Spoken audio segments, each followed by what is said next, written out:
Hey there rabbits, Head Hair Phoebe here from Warren Academy. Excited to bring you another hair snippet. This one is on the theme of progressivism, but also on the theme of self-advocacy. So lends to two of our courses here at Warren Academy. We're going with that poster behind me because I don't want to change all the blue tack on the wall. So we're going self-advocacy based video, but progressivism too. It's a little lesson I learnt. So let me tell you a story about my first visit, admittance to a psychiatric hospital. It is literally the first week of my breakdown. I've actually been moved around several different psychiatric facilities, pillar to post, and I'm now at the one which I spend a number of weeks, couple of months at, and trying to settle in, and a nurse enters the room in that way that they do and informed me that something was about to happen involving me. A process that they have to go through, and of course I don't know anything about it. I don't even know why I was there at that point, and I can feel that this anxiety, a little bit of rejection of the idea. To be honest, I think I was pretty what word can I use? Pretty adamant that wasn't going to be happening. So just one of those processes you get put through when you go into a psychiatric hospital. I wasn't keen, to put it mildly, feeling quite anxious. And the whole thing was really very disorientating because if it's your first time there as well, you just don't know things you should know. And I took up this issue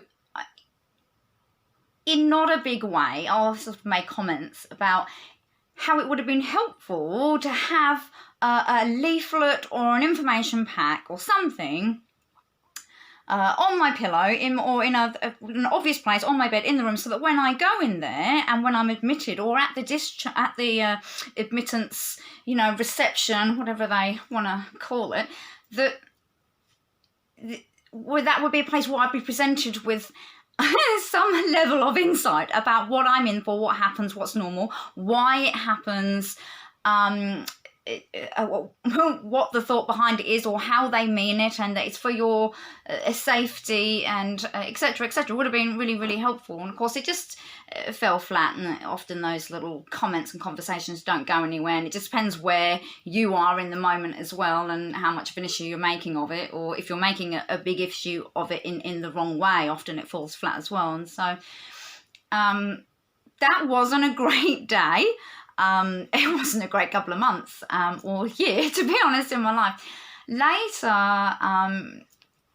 when I was moving into some forms of peer work, and I was doing some representative work, and I started at just the lower catchment level, and I was on a lived experience advisory group, and this issue was actually brought to that table, and I thought, I'm not the only one that thinks that this is not the best way to treat people. And I relayed my story and said, well, this is what I think. And yeah, the ideas were shared, and information packs with certain ways of talking, communicating that, lived experience language of, like, this is what happens and this is why, and here's sort of how, and this is what they mean by it, and etc.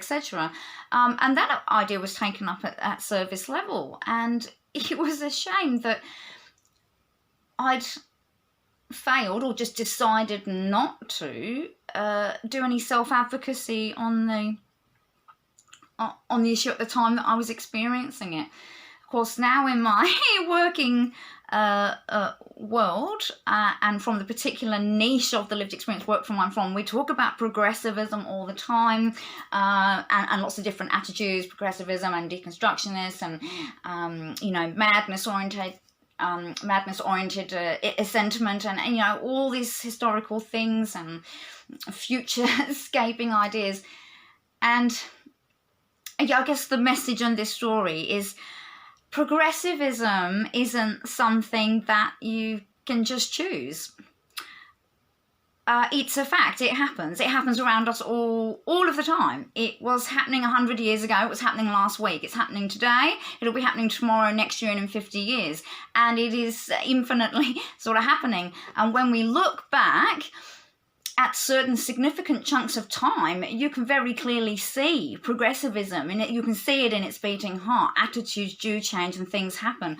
There are points in time where actually just one person can surge forward a progressivist idea or a movement. And the parallel to that would be to look at other civil rights movements. I mean, Rosa Parks just sitting herself down on a bus obviously was a fantastic surge for civil rights movement. And it's very similar in mental health. There are moments when things change, and similarly there are moments when things seem to stagnate, and that is due to, you know, certain attitudes or certain actions, and most of this is very structural. But you, Rabbit, can always contribute to progressivism through self-advocacy. Don't always assume, oh, it's a small point, it'll only make a bit of a difference to me, and therefore, you know, I can't be bothered. And that doesn't mean you're obliged to take up self-advocacy issues either. If you're inclined, this is just a bonus as to how that can help. Because when things are advocated for, in any situation, that really helps progressivism. And politically, there are other things we can do that aren't necessarily advocacy, and aren't necessarily activists, that can really support progressivism. We must have progressivism. We must have progression. It happens anyway, and everyone can contribute. And so my little story there was really about how it happened anyway. But I could have helped it happen 3 years before, in fact, that it did. And the reason that self-advocacy can be related to progressivism is that even what we might consider really small little self-advocacies or small little progressivist events and attitudes and actions and movements, there's a massive intersect there, because what we advocate for can make changes structurally to structures and systems, whether they're micro or macro. They all really eventually end up macro, because if you have lots of micro activist, self-advocacy, progressivist things going on over time, that makes a macro change. And so that intersect is really, really useful, because when we advocate, we are expressing attitudes and needs and viewpoints. We are expressing how the world changes. And even if we aren't explicitly, the types of advocacies that are processed, that are progressed, do mould how we think and view things, and that is the foundation for progressivism. So really well worth it.